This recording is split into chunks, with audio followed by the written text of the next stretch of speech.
Sentado en su trono, rodeado de luz, a la diestra. Lunes 27 de febrero, penúltimo día, hermanos, de este mes de febrero, y es como siempre pues un privilegio, ¿verdad?, el poder compartir el mensaje de la bendita palabra de Dios.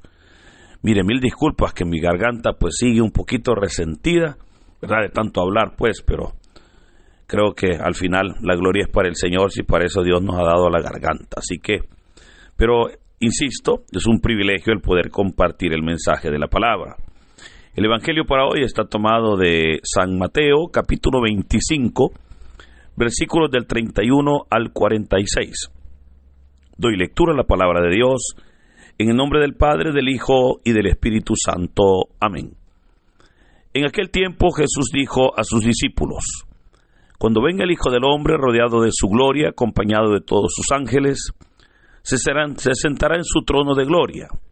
Entonces serán congregadas ante él todas las naciones, y él apartará a los unos de los otros, como aparta el pastor a las ovejas de los cabritos. Y pondrá a las ovejas a su derecha, y a los cabritos a su izquierda. Entonces dirá el rey a los de su derecha: vengan, benditos de mi Padre, tomen posesión del reino preparado para ustedes desde la creación del mundo. Porque estuve hambriento y me dieron de comer, sediento y me dieron de beber. Era forastero y me hospedaron, estuve desnudo y me vistieron, enfermo y me visitaron, encarcelado y fueron a verme. Los justos le contestarán entonces: Señor, ¿cuándo te vimos hambriento y te dimos de comer, sediento y te dimos de beber? ¿Cuándo te vimos de forastero y te hospedamos, o desnudo y te vestimos?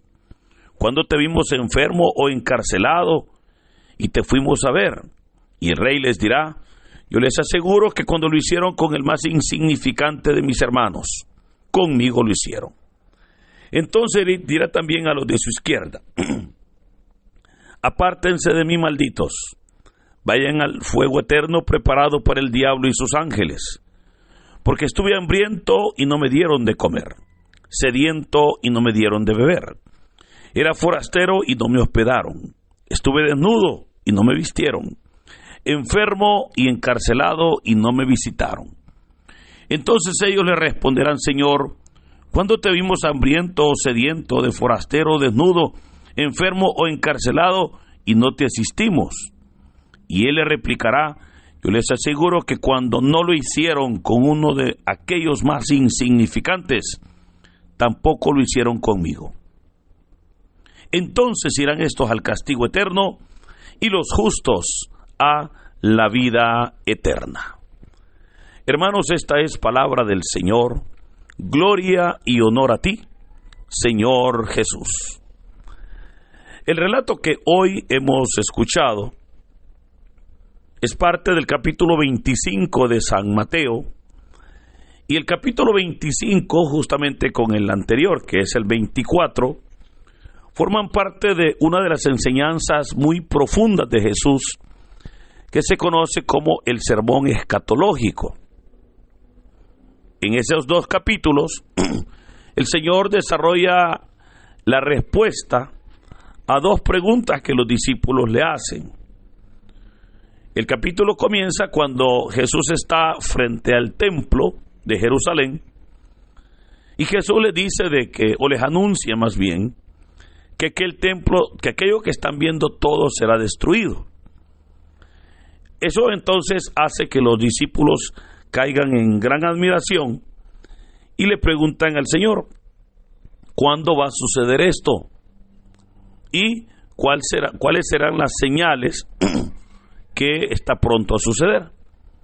Y Jesús entonces desarrolla, ¿verdad?, ese tema en todo el capítulo 24 y parte del capítulo 25. Pero en ese desarrollo, el Señor introduce un tema muy importante que es su segunda venida. Recordemos cuando Él les dice: cuando venga el Hijo del Hombre rodeado de su gloria. Ahora, en este momento, pues el Señor está aún con los discípulos. Pero más tarde, cuando ya después de haber sido crucificado, 40 días el Señor resucita, y 40 días después de haber resucitado, claramente se nos dice en el capítulo 1 del libro de los Hechos de los Apóstoles, cómo el Señor reúne a sus discípulos en las afueras de Jerusalén, y habiendo dado todas las instrucciones necesarias, el Señor fue ascendiendo al reino de los cielos. Los apóstoles se quedaron viendo a Jesús que se cubría entre las nubes, pero en ese momento aparecieron dos ángeles vestidos de blanco, dice el texto, que les dijeron a los discípulos: Galileos, ¿qué están viendo?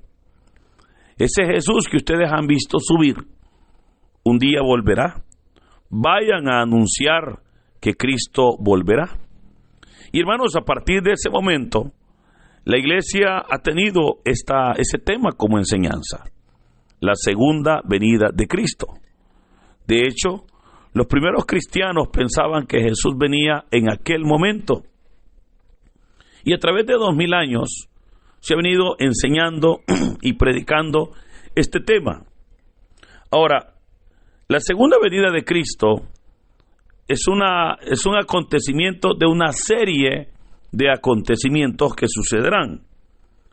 Y no podemos nosotros estudiar o mencionar solo ese hecho, porque es, insisto, es parte de una serie de acontecimientos. Vamos a ver, rapidito voy a tratar de írselos mencionando, porque el tiempo acá pues es bastante corto. Pero lo primero que sucederá, de acuerdo a la primera carta a los Tesalonicenses, capítulo 4, versículo 13, es lo que se conoce como el arrebatamiento de la iglesia. Claramente, primera Tesalonicenses 4:13 nos dice que nadie sabe el día y la hora en que Jesús vendrá. El Señor nos esperará en las nubes, ¿verdad? Se parará en las nubes, y desde allá un ángel va a sonar una trompeta. Ante esa trompeta dice la palabra que los muertos en Cristo resucitarán. Luego nosotros, dice Pablo, los que aún estemos con vida, porque Pablo pensaba que él aún iba a estar con vida, luego nosotros, dice el apóstol Pablo, seremos transformados y seremos llevados con Cristo. Ese acontecimiento es el primero de una serie de acontecimientos que van a suceder. Ahora, el Señor viene entonces, se lleva a su iglesia, y ahí veamos cómo está ya separando esa población, porque muchos se van a quedar y muchos también nos vamos a ir con Cristo. Porque, hermano, con todo respeto, pues yo espero que usted se vaya, ¿verdad? Yo espero que nos vayamos con Cristo. Ahora, ¿qué va a pasar? ¿Verdad? ¿Qué va a pasar? Bueno, en ese momento el Señor se lleva a su iglesia, pero una gran población se queda aquí en la tierra. ¿Qué va a pasar con los que nos vamos? Vamos a lo que dice Apocalipsis 19, que vamos a la boda del Cordero, ¿verdad? La cual dura 7 años. ¿Qué va a pasar con los que se queden aquí en la tierra? Con ellos ahí va a iniciar lo que se conoce como la gran tribulación. Pero veamos, el Señor separa entonces a los creyentes, o sea, a su iglesia, de los incrédulos. Acción que en realidad Dios siempre ha querido hacer. Porque desde un principio, recordemos allá en el libro del Génesis, en los primeros 5 capítulos, se nos presenta cómo Dios siempre quiso que su pueblo estuviera alejado de la maldad, estuviera alejado del pecado. Pero en el capítulo 6 del Génesis se nos dice que se mezcló la humanidad con la maldad y eso provocó la ira de Dios. Ahora, es bien importante cómo ambos acontecimientos, tanto las bodas del Cordero como la gran tribulación, duran 7 años. A los 7 años, ahí es donde entonces Cristo viene y la iglesia viene ya como la esposa del Cordero. A eso se refiere entonces cuando dice, cuando venga el Hijo del Hombre rodeado de su gloria. O sea, va a venir ahora rodeado de su esposa, rodeado de su gloria, acompañado de todos sus ángeles.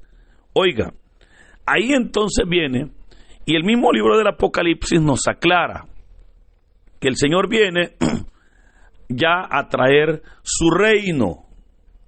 Pero cuando ya el Señor trae su reino, ahí es donde se monta o se prepara, vamos a decir, lo que se conoce como el reino de Dios.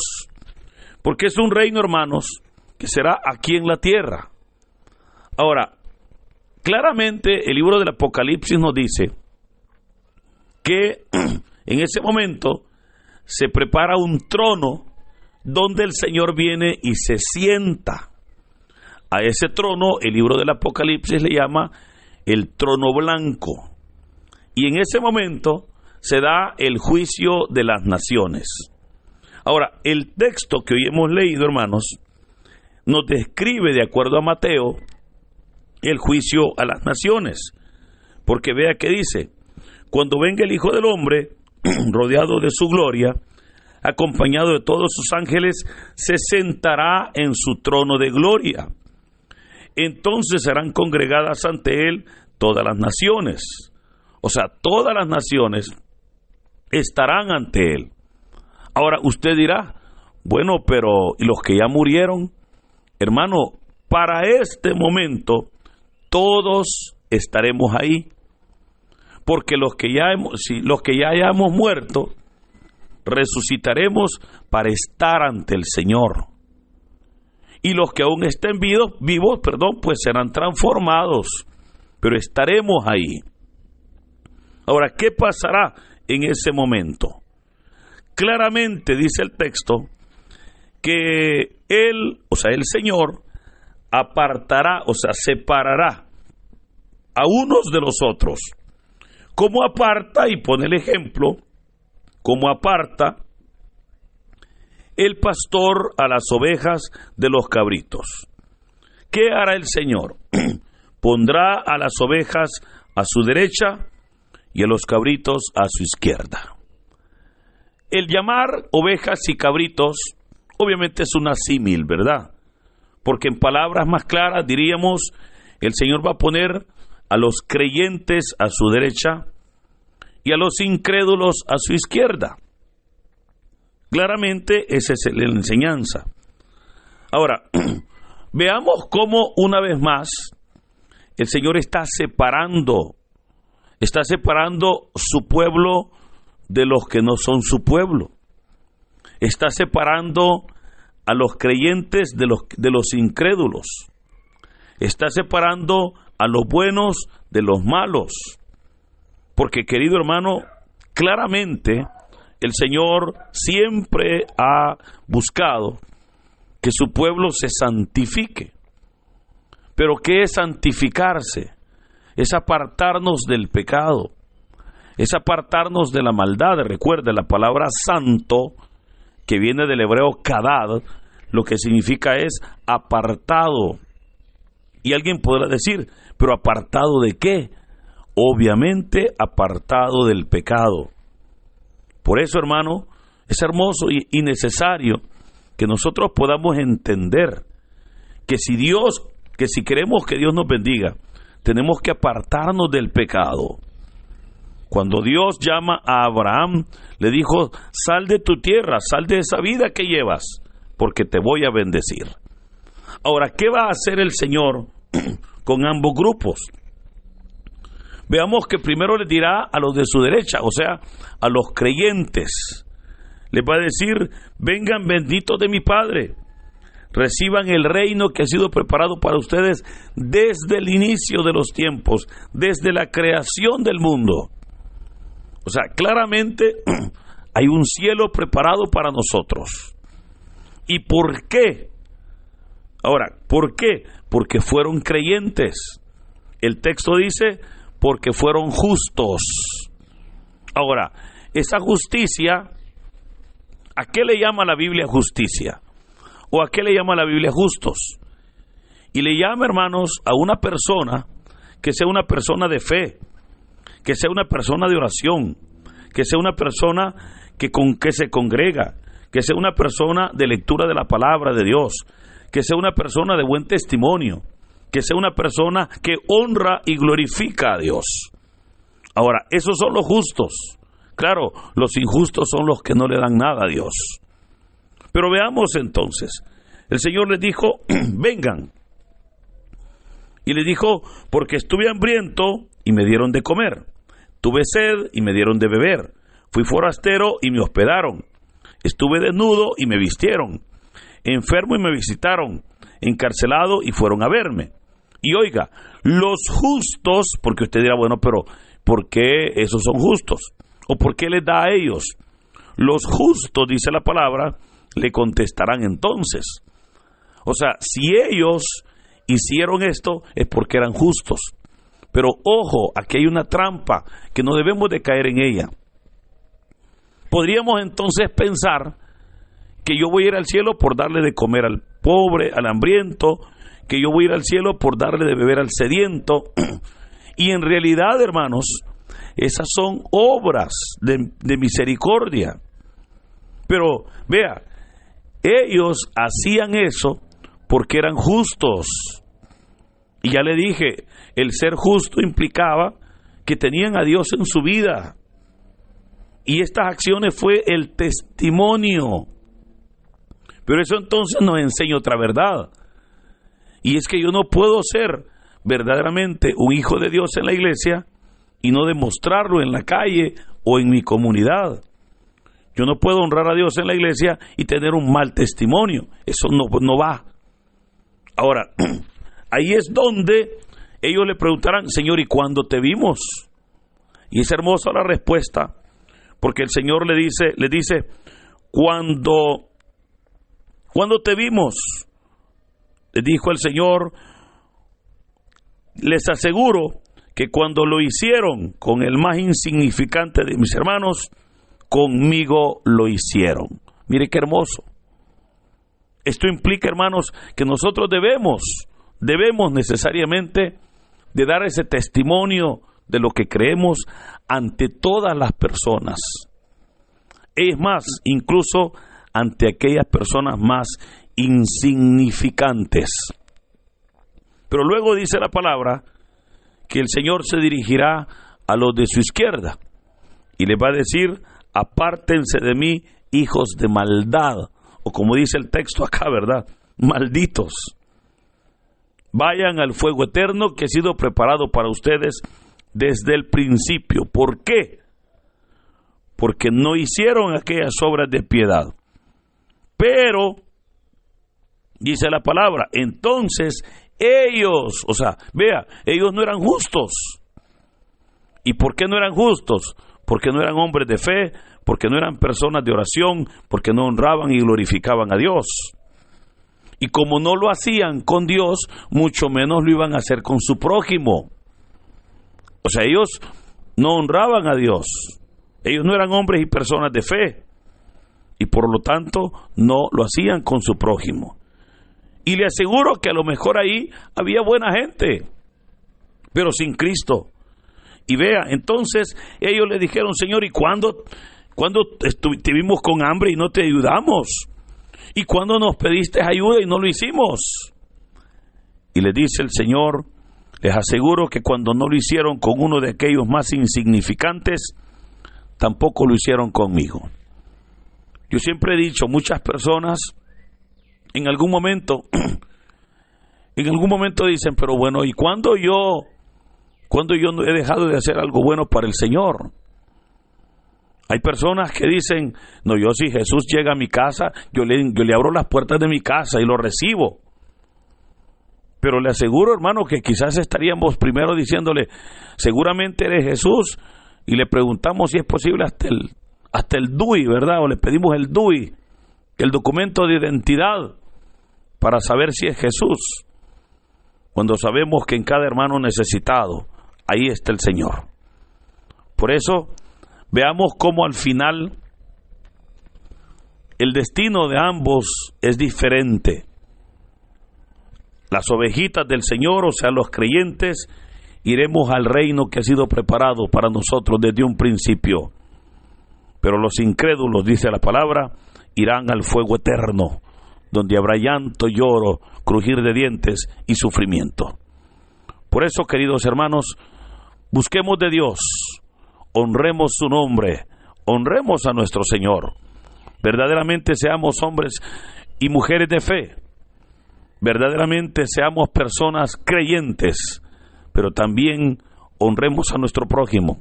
Ayudemos al hermano, ayude al hermano, porque de esa manera estaremos demostrando nuestra fe.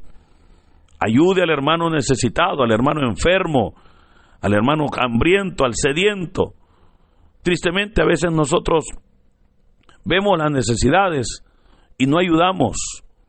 Y yo siempre he dicho, el que haya abundancia para unos y pobreza para otros, eso es injusticia. Porque si fuéramos verdaderamente más bondadosos, más caritativos, no habrían enfermedades ni necesidades que no pudieran ser cubiertas. Pero cuando lo hacemos en aquel más insignificante, a Cristo se lo hacemos. Hoy es un buen día, hermanos, para honrar a Dios y glorificar su nombre a través de nuestra fe y a través de nuestro amor y caridad con el prójimo. Le invito pues para que en este día honremos a Dios, y Dios, hermanos, que es fiel y justo, Él bendecirá nuestras vidas. Que el Señor nos bendiga en el nombre del Padre, del Hijo y del Espíritu Santo. Amén.